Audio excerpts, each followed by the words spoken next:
सव्वा वर्षांच्या काळामध्ये विधानसभा मतदारसंघातील प्रत्येक गावागावात निधी देण्याचं काम आपण केलं आहे आणि भविष्यातही करू असा विश्वास व्यक्त करत निधी वाटप करताना कधीही भेदभाव केला नाही।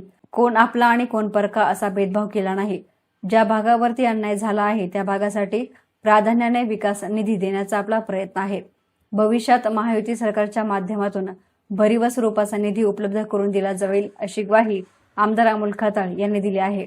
तालुक्यातील गुंजाळवाडी, राजापूर, निमगाव, भोजापूर, चिकणी, सायखिंडी, बेंगाळवाडी येथील विविध विकास कामांचा शुभारंभ आमदार खताळ यांच्या हस्ते संपन्न झाला। त्याप्रसंगी ते बोलत होते। या प्रसंगी भाजपाचे ज्येष्ठ नेते नामदेव गुंजाळ, राधुनाना गुंजाळ, संभाजी गुंजाळ, सूर्यभान गुंजाळ, पंढरीनाथ गुंजाळ, रोहिदास गुंजाळ, सोमनाथ जगताप, देवराज थोरात, विक्रम गुंजाळ, महेश जगताप, गोकुळ गुंजाळ, राजापूर येथील बबन हासे, सावळीराम खतोडे, अनाजी खंडागळे, अण्णा हासे, बाळासाहेब सोनवणे, ऋषिकेश हासे, गोपीनाथ सोनवणे, संदेश देशमुख, सोमनाथ खतोडे, निमगाव भोजापूर येथील ज्येष्ठ नेते कारभारी वलवे, सरपंच ज्योती कडलक, उपसरपंच प्रमोद कडलक, दत्तात्रय गुंजाळ, अशोक कानवडे, बाळासाहेब कडलक, लहानू पाटील चाबुसकर, भाऊसाहेब धुमाळ, संतोष टपाले, त्र्यंबक फटांगरे, मनोहर कडलक, चिकणी येथील भाजपाचे ज्येष्ठ नेते वाल्मिक शिंदे, सरपंच गायत्री माळी, उपसरपंच संदीप वरपे, मनसे उपजिल्हाध्यक्ष दीपक वरपे, एकनाथ वरपे, मच्छिंद्र विखे पाटील आदींसह मान्यवरांची उपस्थिती होती। या प्रसंगी बोलताना आमदार खताळ म्हणाले की विधानसभा निवडणुकीच्या पूर्वी अनेकांनी केवळ भूमिपूजनाचे फलक लावले, मात्र त्या कामांचे पुढे काय झाले याचा जाब जनतेनं विचारणं गरजेचं आहे। येथून मागील कालावधीमध्ये निवडणुका आल्या की फक्त घोषणा आणि फलक लावून जनतेची दिशाभूल करण्याचा प्रयत्न केला। महायुती सरकारच्या माध्यमातून झालेला विकास गावागावातील जनतेपर्यंत पोहोचवणं ही कार्यकर्ते म्हणून आपली जबाबदारी आहे। निळवंडे डावा आणि उजवा कालव्यांच्या माध्यमातून पाणी पुरवठा सुरू आहे। प्रवरा आणि म्हाळुंगी नदी वाहती आहे। दोन्ही कालव्यामुळे गावातील बंधारे आणि तलाव भरून देण्यासाठी सरकार सहकार्य करत असल्याचं आमदार खताळ यांनी सांगितलंय। गुंजाळवाडीमध्ये काही जण भीती आणि दहशतीचं वातावरण निर्माण करत आहेत, परंतु कार्यकर्त्यांनी त्यांना त्यांच्या घरात जाऊन जाब विचारणं गरजेचं आहे। जर महायुतीच्या कार्यकर्त्यांना कोणी विनाकारण त्रास देण्याचा प्रयत्न केला तर महायुतीच्या पदाधिकाऱ्यांनी त्यांना ठामपणे उत्तर देणं गरजेचं आहे। चुकीचं काम आम्ही सांगणार नाही, मात्र गावातील शांतता भंग करण्याचा जर कोणी प्रयत्न करत असेल तर त्याच्यावर निश्चितच कारवाई केली जाईल असा इशाराही आमदार खताळ यांनी दिलाय। गुंजाळवाडीकरांचं जे प्रेम आहे ते शब्दात व्यक्त करण्यासारखं नाहीये। गुंजाळवाडी खूप प्रेम दिलं, भरभरून प्रेम दिलं। या प्रेमापोटीच आज गुंजाळवाडीच्या विकासासाठी आम्ही सुद्धा हात कुठे आकारता घेत नाही। जसं नामदेवदादांनी सांगितलं की गल्लीपासून दिल्लीपर्यंत आता महायुतीचं सरकार आहे। आदरणीय मोदी साहेबांच्या नेतृत्वाखाली राज्यामध्ये आदरणीय फडणवीस साहेब असेल, आदरणीय एकनाथराव शिंदे साहेब असेल, आदरणीय सुनेत्रताई पवार असेल आणि आपल्या जिल्ह्याचे पालकमंत्री आदरणीय नामदार राधाकृष्ण विखे पाटील साहेब असेल, यांच्या नेतृत्वाखाली काम करताना मला 1.25 वर्ष झालंय। परंतु या 1.25 वर्षामध्ये मला सुद्धा प्रश्न पडतो की खरंच एवढा स्कोप आहे, एवढं काम आपण करू शकतो, यापूर्वी तर का झाले नाही। यापूर्वी मताच्या लांबून लोचण्यासाठी लोकांना जाणून बुजून विकासापासून वंचित ठेवण्याचं पाप जर कोणी केलं असेल तर त्यांना उत्तर तुम्ही विधानसभा निवडणुकीमध्ये दिलंय। त्यामुळे आज गुंजाळवाडी सारख्या ठिकाणी 1.25 वर्षामध्ये आम्ही 3,71,39,39 रुपये दिले। हे देताना आम्ही हे पाहिलं नाही का कोण आपला कोण परका। ज्याला गरज आहे, ज्या भागावर खरंच अन्याय झालाय त्या भागाला विकासाचा निधी देण्याचा प्रयत्न आम्ही केला। वर्षभरामध्ये जर एवढा दिलाय तर अजून पुढच्या कालावधीमध्ये मोठ्या स्वरूपाचा भरून निधी निश्चित तुम्हाला आपल्या महायुती सरकारच्या माध्यमातून येणाऱ्या कालावधीमध्ये दिला जाईल। गुंजाळवाडीमध्ये काही जण भीती दहशतीच्या गप्पा करतात, तर त्यांना अजून माझा अंदाज नाही। मी जर जुन्या याच्यात घुसलो तर काही जणांच्या प्रॉपर्ट्या विकल्या तरी त्यांना शासनाचं देणं त्यांचं भागणार नाही। त्यामुळे त्यांनी राजकारण करताना एक राजकारणाची पातळी पाहूनच काम करावं। विनाकारण गुंजवाडीच्या जर आमच्या कुठल्या कार्यकर्त्यांना तुम्ही त्रास देणार असेल, टार्गेट करणार असेल, तर आता मी बी सांगेल आपल्या शिवसेना, भाजप, राष्ट्रवादीच्या आरपीआयच्या पदाधिकाऱ्यांना का यापुढे तुम्ही सुद्धा हातात काही बांगड्या भरलेल्या नाही. तुमच्या पाठीशी तुमचा भाऊ पक्का उभा आहे. आलेला कार्य करण्याची दानत धरा, आलेला कार्य करण्याची हिंमत ठेवा. तुम्हाला कुठली अडचण येऊन देणार नाही. यापूर्वी जसं विधानसभा निवडणुकीच्या आधी काही रस्त्यांचे भूमिपूजन झाले होते, उद्घाटन झाले होते, आता गुंजवाडीकरांनी जा विचारला पाहिजे का त्यावेळेस तर पाट्या लावल्या होत्या, मग ते 3 वर्ष झाले कामं का नाही झाले.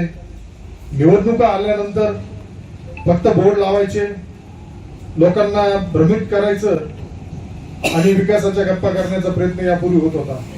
आम्ही ठरवलंय कुठल्याही पद्धतीने कुणी काय केलं काय नाही केलं या जास्त खोलात न जाता आपल्या कार्यकर्त्या पदाधिकाऱ्यांना माझी विनंती राहील, यापुढे आपणही केलेलं काम, आज जर तुमच्या गावामध्ये 32 ठिकाणी कामं झाले तर 32च्या 32 कामं तुमचे पाठ पाहिजे. आलेल्या माणसाला उत्तर देता आलं पाहिजे, सांगता आलं पाहिजे. हे आम्ही करून दाखवलं. हिंदुस्थानचा आराध्य दैवत छत्रपती शिवाजी महाराजांच्या स्मारकासमोर सुशोभीकरणासाठी आम्ही निधी दिला. आपल्याला सांगता आलं पाहिजे का या गुंजावाडी असेल, या संगमनेर मतदारसंघातील असेल, प्रत्येक गावामध्ये ज्या ज्या ठिकाणी धार्मिकतेसाठी आज मी सांगत असतो देश आणि धर्म टिकला पाहिजे, त्यासाठी आपल्याला काम करावं लागेल आणि त्या दृष्टीनेच आमची वाटचाल सुरू असते. आज मला ज्या ज्या ठिकाणी मंदिरासाठी सभा मंडप मागितला असेल आपण तत्काळ दिला. रस्ते दिले, पाणंद योजनेतून रस्ते दिले. पाणंद योजनेचा अध्यक्ष मीच आहे, बांधकाम कामगार योजनेचा अध्यक्ष मीच आहे, संजय गांधीचा अध्यक्ष मीच आहे.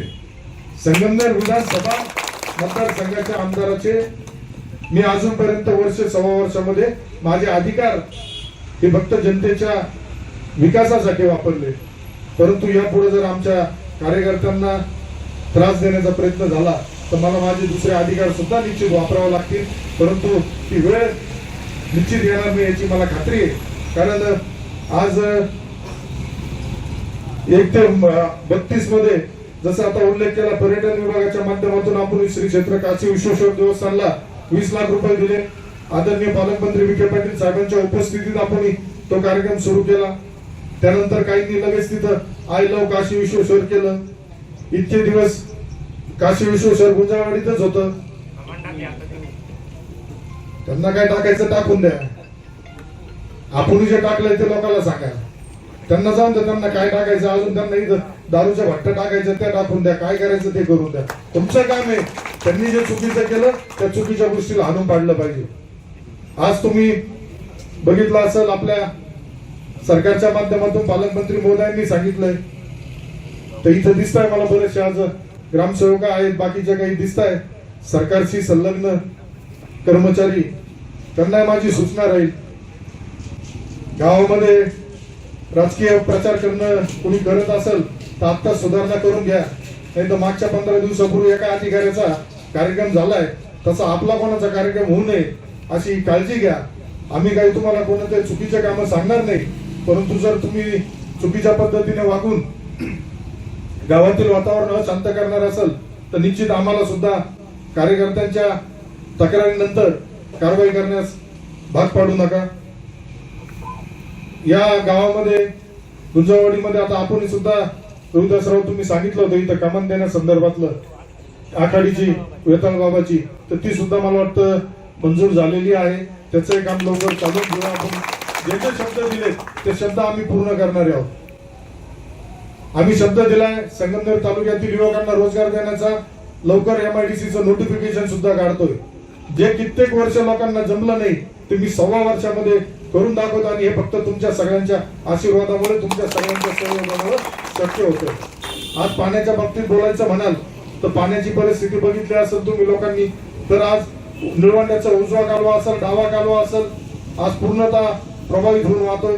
प्रवरा नदीमाई सुद्धा आपल्याला येणाऱ्या कालावधीमध्ये म्हाळुंगी असेल, प्रवरा असेल, यांचं सुद्धा आपल्याला स्वच्छतेकडे लक्ष देऊन या पद्धतीने या भागातील लोकांना पाणी कसं मिळेल. आता मगाशी ज्या ठिकाणी आपण मसोबा मंदिरासमोर सभा मंडपाच्या कार्यक्रमाला गेलो होतो तर तिथं काही लोकांनी सांगितलं की कशा प्रकारे प्रदूषित पाणी तिथे येतं. ग्रामसेवक साहेब आपली जबाबदारी आहे, जर गावाच्या हद्दीमध्ये आपल्या कुठल्याही संस्थेचं कोणाचंही पाणी येत असेल तर त्यांना आपण पत्र दिलं पाहिजे, त्यांना सांगितलं पाहिजे का याच्यावरती तुम्ही प्रक्रिया करून पाणी सोडा. उद्या या भागामध्ये आमचे लहान लहान मुलं, ज्येष्ठ नागरिक राहतात, डास असेल, आरोग्याचे प्रश्न निर्माण होत आहेत. जर त्यांना तशा सूचना देऊन बी जर ते ऐकत नसेल तर ग्रामस्थांनी त्यांच्या पद्धतीने निर्णय घ्यावा आणि त्याला वेळ पडल्यास जी काही कारवाई करण्याची गरज असेल त्यासाठी निश्चित मी आपल्या सर्वांच्या पाठीशी ठाम उभा राहील. गुंजवाडीकरांना माझी विनंती राहील, येणाऱ्या पुढील कालावधीत सुद्धा आपल्याला मोठे विकासाचे कामं करायचे आहेत. आज बघितल्यानंतर मला संभाजीराव सांगत होते का कशा पद्धतीने बहुतीचं पाणी आहे. यापूर्वी पाणी नदीत असताना गणपती विसर्जनाला सुद्धा पाणी मिळत नव्हतं, परंतु आपल्या कार्यकाळामध्ये नदीला ज्या वेळेस मागणी होती तेव्हा उजव्या गावामध्ये पाणी होती त्यावेळेस आपण तत्काळ पाणी देतो आणि ज्या वेळेस निळवंडाच्या कालव्यांना पाणी येतं त्यावेळेस गावागावातील बंधारे असेल, तलाव असेल, छोटे मोठे हे सगळे भरून देताना सुद्धा आपल्या सरकारच्या वतीने सहकार्य ग्रामस्थांना होत असतं. त्यामुळे तुमची जबाबदारी राहील का येणाऱ्या पुढील कालावधीमध्ये तुम्ही सुद्धा महायुतीच्या पक्षाच्या बरोबर राहिलं पाहिजे. येणाऱ्या पुढील सर्व निवडणुकांमध्ये येणाऱ्या कालावधीत तुम्ही सगळ्यांनी साथ दिली पाहिजे. मेडिकल हॉस्पिटल ते गुंजावाडी रस्ता, राहणेमाळा ते वेळाळे रस्ता, कॉलेज रोड ते बायपास, उमराचा मळा हे सुद्धा लवकरच मंजूर करून आपण त्याचे सुद्धा कार्यक्रमाचे शुभारंभ तुमच्या सगळ्यांच्या उपस्थितीत निश्चित येणाऱ्या कालावधीमध्ये केला जाईल. आजच्या या निमित्ताने पुन्हा आपल्या सर्वांना आवाहन करेल का येणाऱ्या कालावधीमध्ये तुम्ही सगळ्यांनी आपल्या सरकारच्या भूमिकेच्या बरोबर राहून लोकांना विश्वास द्या. लोकांना जी भीती आहे तर आमदार बदललाय तालुक्याचा तरी जर काही जण घरात जाऊन धमक्या देत असेल तर त्यांचा बी बंदोबस्त तुम्ही घरात घुसूनच केला पाहिजे, एवढं मी ठोक आणि प्रगडपणे तुम्हाला सांगतो. त्यामुळे तुम्ही काळजी करू नका, मी तुमच्या पाठीशी आहे, पालकमंत्री तुमच्या पाठीशी आहे, महाराष्ट्र सरकार तुमच्या पाठीशी आहे, चांगल्या विधायक कामासाठी आहे. पण जर कोणी चुकीचं करत असेल तर त्यांना बी आरेला कार्य म्हणायची हिंमत ठेवा. पुढे कार्यक्रमाला जाण्याची घाई असल्यामुळं आपल्या सर्वांची रजा घेतो. धन्यवाद. ऐसाना मीडियासाठी प्रतिनिधी गोरक्षनेहे, संगमनेर.